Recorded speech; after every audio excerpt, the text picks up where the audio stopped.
साथियों, एक बार फिर से करंट अफेयर्स की क्लास में आपका स्वागत है। बहुत ही इंपॉर्टेंट टॉपिक होने वाला है यहाँ पर। इस लेक्चर में हम बात करते हैं जो परीक्षा से रिलेटेड करंट अफेयर्स होती हैं उनमें कुछ महत्वपूर्ण टॉपिक्स को पीडीएफ के रूप में आपको प्रोवाइड करा रहे हैं, जहाँ से आप इसको डायरेक्ट नोट्स बना सकते हैं। सबसे पहली न्यूज़ है, ब्रह्मपुत्र पर फिर से पुल बनने जा रहा है। यहाँ पर प्रधानमंत्री नरेंद्र मोदी सुवाल कचू और पलासबारी पुल की आधारशिला रखेंगे। हेमंत बिस्वा शर्मा जो वहाँ के असम के मुख्यमंत्री हैं वो भी वहाँ पर उपस्थित रहेंगे। इसके अलावा हम आपको बता दें कि एक और पुल है, ढोला सादिया ब्रिज, जिसको कि भूपेन हजारिका सेतु भी कहा जाता है। वो इस समय भारत का सबसे लंबा ब्रिज है, 9.15 किलोमीटर है, जो कि लोहित रिवर पर बनाया गया है। 2017 में इसका प्रधानमंत्री नरेंद्र मोदी द्वारा इसका उद्घाटन भी किया जा चुका है।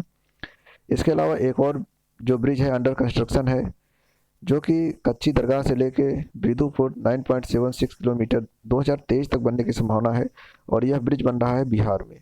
तो ये ब्रिज अगर बन जाएगा 2023 तक में, अगर कंप्लीट हो जाता है तो वो भारत का सबसे लंबा ब्रिज हो जाएगा। फिलहाल के लिए करंट अफेयर्स में एग्जाम के लिए आपको याद रखना है कि ढोला सदिया ब्रिज या फिर कह सकते हैं भूपेन हजारिका ब्रिज जो है वो भारत का सबसे लॉन्गेस्ट ब्रिज है।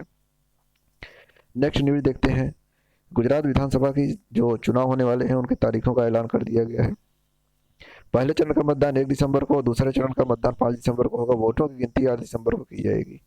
तो ये जान लीजिए, अभी हिमाचल प्रदेश में भी चुनाव होने वाले हैं, तो ये भी न्यूज़ आपको पता होनी चाहिए किन किन स्टेट्स में चुनाव हो रहे हैं। नेक्स्ट न्यूज़ देखते हैं।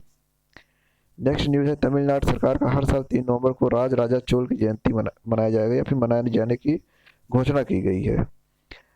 अब यहाँ समझते हैं, मुख्यमंत्री स्टालिन के नेतृत्व वाली डीएमके सरकार ने घोषणा करते हुए कहा कि आने वाले वर्षों में भी राज राजा चोल की जयंती को राजकीय कार्यक्रम के रूप में मनाया जाएगा। थोड़ी सी और इन्फॉर्मेशन ऐड करते हैं। नेक्स्ट न्यूज़ देखते हैं, भारत को सौंपी R20 सम्मेलन की ये अध्यक्षता। कह सकते हैं R20 ये मिसप्रिंट हो गया है, G20 यहाँ पर होगा। इंडोनेशिया ने गुरुवार को ग्रुप ऑफ 20 फोरम के समूह R20 शिखर सम्मेलन की अध्यक्षता भारत को सौंपी है, जिसकी मेजबानी नई दिल्ली 2023 में भारत सरकार करेगी। यहाँ पर R20 इंडोनेशिया के G20 अध्यक्षता के शुरू किए गए G20 कार्यक्रमों की एक श्रृंखला का हिस्सा है। यहाँ पर और न्यूज़ देख लीजिए, यहाँ पर 21 की सदी में 21वीं सदी के यहाँ पर समस्याओं के बजाय समाधान की एक खुले और गतिशील स्रोत के रूप में कार्य करेंगे, जो कि इसकी यहाँ पर थीम है। नेक्स्ट न्यूज़ देखते हैं, यहाँ पर R20 इंडोनेशिया 2022। यहाँ पर आप देखिए, जो ग्रुप ऑफ 20 फोरम है इसके अंतर्गत R20 सम्मेलन की शुरुआत की गई है। तो यहाँ पर जो R20 सम्मेलन लिखा हुआ है वो करेक्ट है। नेक्स्ट न्यूज़ देखते हैं, इजराइल में फिर से नेतन्याहू सरकार। इजराइल में एक बार फिर से नेतन्याहू सरकार बनने जा रही है। ये प्रधानमंत्री बन चुके हैं, कई बार बन चुके हैं, और यहाँ पर फिर से प्रधानमंत्री की शपथ लेने जा रहे हैं। वे 5वीं बार इजराइल के प्रधानमंत्री कुर्सी संभालेंगे। इनकी सरकार गिर गई थी, लेकिन फिर से इन्होंने विश्वास मत हासिल किया और फिर से सरकार में वापस आ चुके हैं। नेक्स्ट न्यूज़ है, नेशनल टेक्निकल टेक्सटाइल मिशन। हाल ही में 74 करोड़ की लागत से 20 रणनीतिक रिसर्च परियोजनाओं को मंजूरी दी गई है। इन परियोजनाओं में speciality fabric, smart textile, agro textile, sport textile, geo textile, segment और प्रोटेक्टिव गियर जैसे प्रोजेक्ट शामिल हैं। जियो टेक्सटाइल के बारे में यूपीएससी में क्वेश्चन पूछा भी जा चुका है, तो इसकी दृष्टि से भी ये इंपॉर्टेंट है। इन्वायरमेंट से रिलेटेड क्वेश्चन था जिसमें G20 के बारे में पूछा गया था।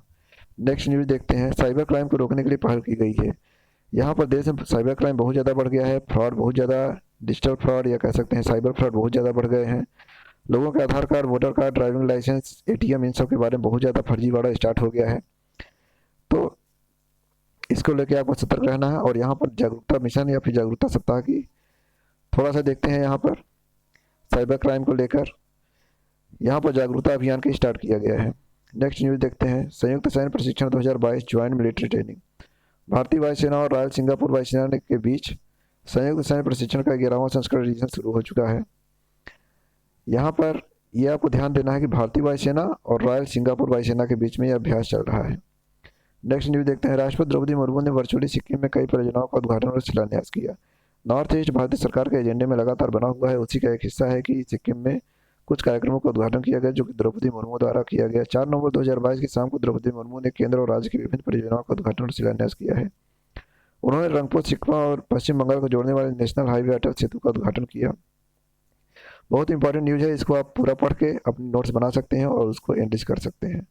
नेक्स्ट न्यूज़ देखते हैं, सतर्कता जागरूकता सप्ताह मनाया गया। भ्रष्टाचार निरोधक निगरानी केंद्रीय सतर्कता आयोग ने सार्वजनिक ईमानदारी को बढ़ावा देने के लिए 31 अक्टूबर से 6 नवंबर को सतर्कता जागरूकता सप्ताह का आयोजन किया है।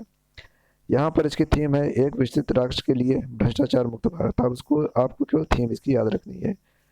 भ्रष्टाचार के खिलाफ नई वेबसाइट का भी यहाँ पर शुभारंभ किया गया है। गंगा उत्सव का 6वां संस्करण नई दिल्ली में मनाया गया। जगह जगह दीपदान का आयोजन किया गया, गंगा के किनारे और भी घाटों पर भी, जमुना के किनारे भी दीपदान का आयोजन किया गया। यहाँ हम आपको कुछ दिखा रहे हैं, पिक्स भी दिखाएंगे। भारतीय स्वतंत्रता को 75 वर्ष पूरे होने की खुशी में नमामि गंगे को विशेष रूप से स्थापित करने के लिए इस उत्सव को 75 अधिक स्थानों पर आयोजित किया जा रहा है। जो पिक्चर्स आप देख रहे हैं ये दीपों के द्वारा बनाई गई पिक्चर्स हैं। बहुत ही खूबसूरत तस्वीर है, यहाँ पर देख सकते हैं, आप इसको समझ सकते हैं। आगे देखते हैं, विश्व सुनामी जागरूकता दिवस 5 नवंबर को मनाया गया। इसमें आपको केवल याद रखना है कि विश्व जागरूकता सुनामी जागरूकता दिवस कब मनाया जाता है। इसके अलावा सुनामी से रोकने के लिए, शुरुआती चेतावनी के लिए और लोगों की जान बचाने के लिए इसको मनाया जाता है, और जागरूकता के लिए आगे बढ़ाया जाता है। लोगों में ज़्यादा से ज़्यादा इसके अवेयरनेस आए और लोग अपनी जान गंवाने से बचें, घाटों पर या फिर जो बीच हैं वहाँ पर जाने से बचें, क्योंकि सुनामी आने के बाद बहुत ज़्यादा जान माल का नुकसान होता है। और जापान में सुनामी बहुत ज़्यादा आती है। जापानी सुनामी जो शब्द है वो जापानी भाषा का शब्द है, ये भी आपको याद रखना है करंट अफेयर से लेके। तो ये थे कुछ आज की करंट अफेयर्स। जल्द ही मिलेंगे कल के करंट अफेयर्स के साथ, जो कि आपकी परीक्षा के लिए बहुत इंपॉर्टेंट होंगे। आप इनका short notes, objective type question भी इसमें शामिल करते हैं। कल ऑब्जेक्टिव टाइप क्वेश्चन मिलेंगे इसी करंट अफेयर्स को लेकर, तो तैयार रहिएगा, इसको पूरी तरह से कंप्लीट करके रखिए। धन्यवाद, जय हिंद।